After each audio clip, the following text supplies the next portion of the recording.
Lobster Magnet. Lobsters and I don't you grab it.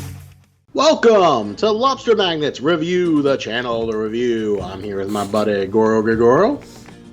What's up? And we are here to talk about chapter, is it 369? Yeah, 369. 369 of Hunter x Hunter. So, Greg, what do you think of this chapter? Very good chapter. Very good. We discovered some things about Emperor Time. Yeah, poor Krapika. He had it on for like 9 fucking hours, so I guess it didn't cancel out, and he lost Jesus Christ. It could have gone either way, and we figured out the dire consequences of leaving on Emperor Time while passed out. And even worse is, he didn't even get to sketch out all the other fucking princes. He went to Tesseract, and then the Nen Beast ate the cockroach. Yeah, Tesseract's Nen Beast ate the cockroach. But, the Queen Oito was passed out along with Krapika. So she didn't scout out any of the other princes. Yeah, so this was a complete waste of time. Krapika gained nothing. Well, maybe not. Okay. It was very little. Sell me on what Krapika gained out of this. He had his big moment where he scouted out one prince's setup, and then before he could do any others, the fucking... They did catch one of the princes getting killed in the act by one of the bodyguards. True, so, I guess you could say that was significant. So, because they caught that early, during the actual thing, during the actual assassination, they, the bodyguards didn't have time to cover up the murder or anything like that. So they immediately got all detained. So in that respect, that was a huge influencer, game changer. True, and oh my god, the level of convolutedness of this chapter. At first it's just Krapika's story, and Krapika has a cute little moment with Prince Wobble as he reaffirms. There's a scene where Queen Oito is are you just using this to preserve yourself? And she's kind of nasty towards him. Mm-hmm. But then she comes around when Prince Wobble is going da da da to Krapika, and Krapika reaffirms his commitment. Queen Oito know about Krapika wanting to capture Tesseract or anything? Yeah, she does know that. It happened a long time ago, I think before the hiatus, where Queen Oito, Krapika explained the situation about why he wants to get close to Tesseract, and she says she'll help him out as much as she can, but try and do his best to keep Prince Wobble safe, and he promises he will do that. So yeah, I'm wondering if Krapika's withholding any other information from her, but from the way they interact, I feel like Krapika would try and be as honest as possible with her, and vice versa. Yeah, I don't think he's holding anything back from her. He's being as honest as and she's cooperating with him because he's obviously very capable. Although now we learn that she can use Nen too because she's been baptized due to the dolphin. That is interesting. I didn't expect that. So, do you think that? Okay, that leads back to the previous chapter where and it explains your question. So that's how she can see Nen through the cockroach's eyes. Oh yes, that too. How Queen Oito was able to see Nen, the Nen Beast. But also Theta said something along the lines of it's impossible to learn Nen within 2 weeks. He might have a certain ability that can force Nen onto others. And she was kind of right, yeah, in a weird way. Yeah, that was my big disappointment with this chapter, though. We didn't get a definitive answer. What the hell happened to Theta? Right.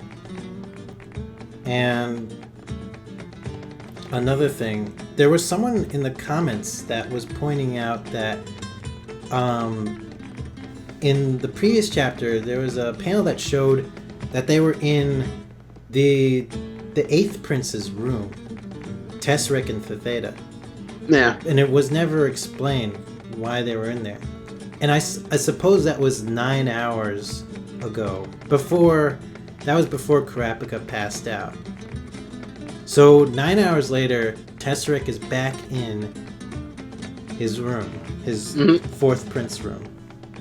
And because the Nenbeast is there, right? Or we assume because the Nenbeast is there, that means Tesseract is there. Yeah. Because as far as we know, the Nenbeasts, they really are kind of like stands from JoJo, which also like kind of connects. Well, I mean, JoJo is influenced a lot, and the Nenbeasts are very stand-like. And then at the end, with like that one guy who's like, "I'm gonna use my self-defense." He's just like, "Yup, guy." And he apparently has a Nen ability that looks very JoJo-esque with silent majority. Yeah, I'm curious what the hell this thing is. Are we 100% sure that this is coming from the guy whose thoughts we're hearing?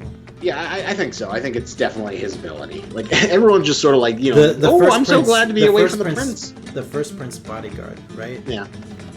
Okay, so the first prince bodyguard has this silent majority ability. I'm really curious what he's gonna do to try and outdo Yup Man in terms of his like rules lawyering. It'll be interesting to see what the hell his ability does. Obviously, it's not good for all the other people there, but it's amazing that we've got like all these fucking It's almost as ridiculous as the scene in Dr. Stone where they had like 2 pages devoted to like all the fucking members of the village. Yeah, and like not only introducing 2 pages worth of all the members of the village, but also listing their like inner monologue motivations at the same time. It's like, yeah, the queen appointed me. I have the most trust of all the bodyguards when it comes to Queen. What's her name? Queen. Well, there was like several. The only one I recognized was like, yeah, I'm a part of the Swinko family, and I'm like, I remember the Swinko family. The queen was the mother of. Well, remember, there's like is the mother of the 13th prince and the 12th Well, remember, prince. there's like 6 or 7 queens, right? Right? Yeah, I'm trying to keep track of all of them through the Hunter Wikipedia as well. But it's really tough. It's really tough. For me, like the most important one is the Swinko family because it had a good name, and I remembered the fat guy. So that kind of like helps differentiate them for me. I think the Swinko Queen only had one child with Kakin, with the king. Yeah, because like some of them had multiple children, while some of them were just kind of like, because the king of Kakin is just this Saudi Arabia with his like harem of different wives and several different children. Yeah. God, who knows? Maybe they're like in the sub level. We'll learn that there was like a second succession war, and there was like all those bastard children. It's like a second succession war. I don't think he really considers any of his children bastards. No, they're all official, legitimate. But who knows? But he seems like the kind of guy who would like father bastards because like he's like this ultra lecherous man who just sleeps with hundreds of women. Well, interesting thought. I don't know. I don't know how that works. But let's just assume that his wives are the only ones he slept with. Okay. Well, we'll assume that. Like, obviously, there's no bastard succession war. It's just my fun speculation. But this succession war is as complicated as possible between all the politics of like the several queens at play, the fucking bodyguards of the queens. There are too many characters flying around. You just hold on to Kurapika and the princes that are more interesting, and of course the hunters that we've seen before. Yeah. So one thing I wanted to look up, I wanted to see how many years Kurapika lost from that 9 hours. God, it's got to be actually 12 hours total, I believe. Well, because he was asleep for 9 hours, and then he had the 3 hours which he had it activated before he collapsed. So yes. 1 second is so. I don't know. Do you have a way to easily calculate that? That's almost 5 years of Kurapika's life. Oh, fuck. Okay, so like we probably jump cut it because like Greg took like 5 minutes to research this and do the math. And I edited it out in post. But after his calculations, we've come to the conclusion that Kurapika wasted 5 years of his lifespan for nothing. Yes. For absolutely fucking nothing. For a cockroach. For a cockroach that got eaten by a Nen beast. Well, we essentially had a chance to catch the killer for, the 12th prince. Because of those 5 years wasted. Yeah, but that doesn't really seem like it's going to help him much. The killer is long gone. They have a Nen ability that nobody really knows about. And, they would have, I guess the only thing they wouldn't have known is the method of death or the person was being strangled, but it does not feel like that was a huge game changer. It feels like Kurapika lost a huge lifespan for nothing. Yeah, I guess so. Emperor Time is like the Sharingan, only terrible. It's like Kakashi's Sharingan. Yeah. Where he blacks out after using it too much and has to rest for several days. His ghetto Sharingan because he doesn't have the Uchiha body. I was always pissed off that at the end of the series Kishimoto gave him a Susanoo. I really, really hated that. They gave Kakashi a Susanoo? Yeah, he gets one towards the very end of the series in the manga. No, I don't know that. He 100% gets one. That doesn't sound right. Look it up on Google right now. Kakashi Susanoo. Yeah, 100%. Kakashi got a Susanoo too. Everyone with a fucking Sharingan eye gets a Susanoo. It's not special. You don't need pure Uchiha blood. Just stick that fucking eyeball in there and everyone. Who knows? Maybe Tesseract will transplant one of the Kurta eyes and he'll have Emperor Time. Oh my god. That would be the stupidest thing in the world.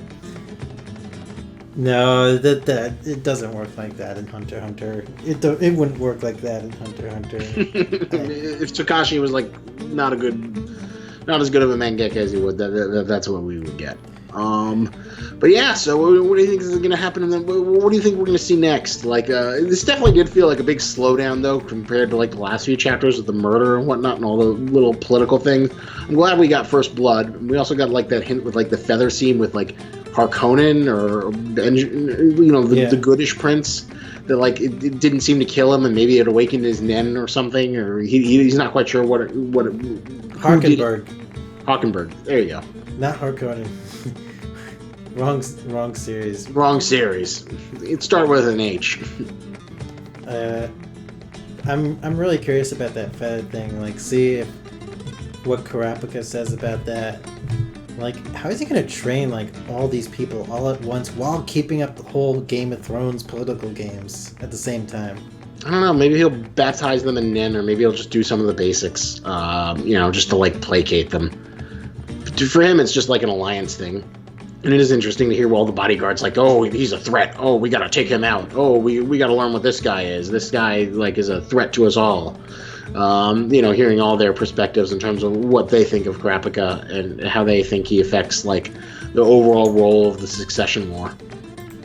Also, I was kind of interested in the First Prince analysis of I can tell who's a Nen user and who's not. It's my special ace in the hole to see, who's really hiding their Nen abilities. Well, isn't that because you could just use N or something, or that one of those basic abilities that lets you sense Nen around you? Yeah, but if someone is using in just to hide their Nen aura. Because it's funny. There's the basic bitch Nen, Ten, Zetsu, blah blah blah, Ren, and then there's all the fucking crazy shit that makes Hunter x Hunter really interesting. Yeah, and it's mostly the crazy Hatsus, Yeah, that's what makes Hunter x Hunter's combat so great. We always love the Hatsus. Right? The Hatsus are the best. Yeah. It's kind of funny how all the other fundamentals are like kind of like thrown out the boat once the Hatsus were introduced. Yeah. I like going back to the fundamentals every now and then with Nen. Yo! I think sometimes it's interesting. Yeah, Gyo is pretty cool when people use that. But this wasn't a Nen ability really when he was analyzing who was using Nen and who wasn't. It was just like he called it a skill. Like, I feel like he was just like using N, because isn't N the way you detect Nen? It usually is, but with this it's like an observation, like just a physical observation, like something physically visually changed in their eyes. It's like you can see there's a little bit of a buzz in their eyeball if you're looking at it from the side. I'm not so sure about that. All right, so time is running out for me. I need to run out soonish. What would you give this chapter? 9. I love Hunter x Hunter. It was an 8 for me. Like, there's some amusing things about it, but like, I don't need an introduction to every fucking bodyguard. As interesting as these convoluted politics are. Like, let's keep the story going. And you didn't pay off like what happened to Theta. I wanted to know what was going on with her. Although, it'd be really creepy, though, if like the next time Tesseract's Nen Beast opens up its mouth and we see that woman inside it, it's Theta's head. Oh my god, that would be so awesome. Awesomely messed up. That would be really cool and creepy. And then he somehow threatens Queen Oito that he's gonna do the same thing to her or something. That would be really, really creepy. That's something I'd like to see. I think the prince probably just injured her. Yeah. I like my theory. I really like my theory, but you're probably right. He probably just whipped her on the side, and so she can continue to teach him Nen. Yeah. What would you show for this chapter? Good question. Remember when you found that cockroach pet thing? The pet cockroach. Yes, that was amazing. Maybe you should just show that again. Just the cockroach leech. Yeah, because you don't want your cockroaches to get eaten by netties. Keep them on a leash. Why not? I'll go for it again. Buy the incredible Madagascar hissing cockroach pet on leash. It is the most amazing thing that you can have a leash for your fucking cockroach. It's funny though. This product, people were all really angry about it because you have to glue the thing on the back of the cockroach. So you just have this cockroach who has this fucking thing glued on the back, and people think it's animal cruelty. Oh my god, that's so messed up. Just as this permanent thing, but then it's But who would want that thing? Well, there's two questions. Who buys why do you want a cockroach so badly as a pet? And why would you want to and if you do have a cockroach, then why would you care about sticking something to it? Do you care enough about insects? Do you want it to walk? Do you want to walk it outside? Is that your real goal in life, to walk a cockroach outside, out there, just be disgusting in a cockroach? Well, it's interesting. They can live for 2 to 5 years. So it can spend its lifespan with this thing glued on its back, just so you can That's about as much time that Kurapika lost during Emperor time. He can gain it all back. He can gain it all back through the years of loving a cockroach.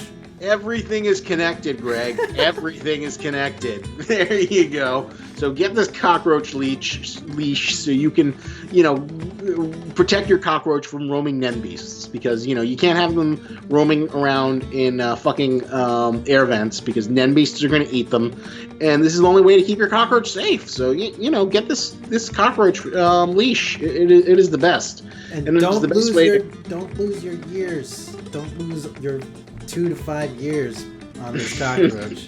Yeah, don't overexert your Emperor time. You can't you don't want to push it too far, and make sure you have your cockroach leech. That's the only way to keep your cockroaches alive in the succession war. The only way. Yes. So, all right. So this was a good old fun time of Hunter x Hunter. We'll see what Togashi has for us next week if he makes things even more complicated, and maybe we'll see what JoJo-esque ability Silent Majority has. You know, place your bets in the comments below what Silent Majority does, and who knows? Maybe we'll see one of the Zodiacs finally appear and do something. Oh, I'd love to see that. That would be interesting, because, like, I don't know, for some reason I see, like, the Ox guy having an ability that, like, maybe... Because didn't he have, like, a red card ability where he stops people for, like, laws and crimes and shit? Yeah, he looked like he had pretty strong abilities here and there. Well, he's one of the cooler of the design, of the, you know, Zodiac designs. But, alright, thank you for watching this video. Like, comment, subscribe, send us a comment on what your thoughts of the Succession War, who do you think's going to win, who do you think's going to die, and what you thought about this chapter. And, you know, thank you for that person who left that comment about the, you know, that Tesseract was in room 11008. I never would have figured that out. And I love getting those kind of comments, pointing out details that I miss. Yeah, for sure. I would have missed that too. It's good that you guys catch on that. Alright, so remember, lobsters and tennis, but don't you grab it. Magnet and Gorogregoro.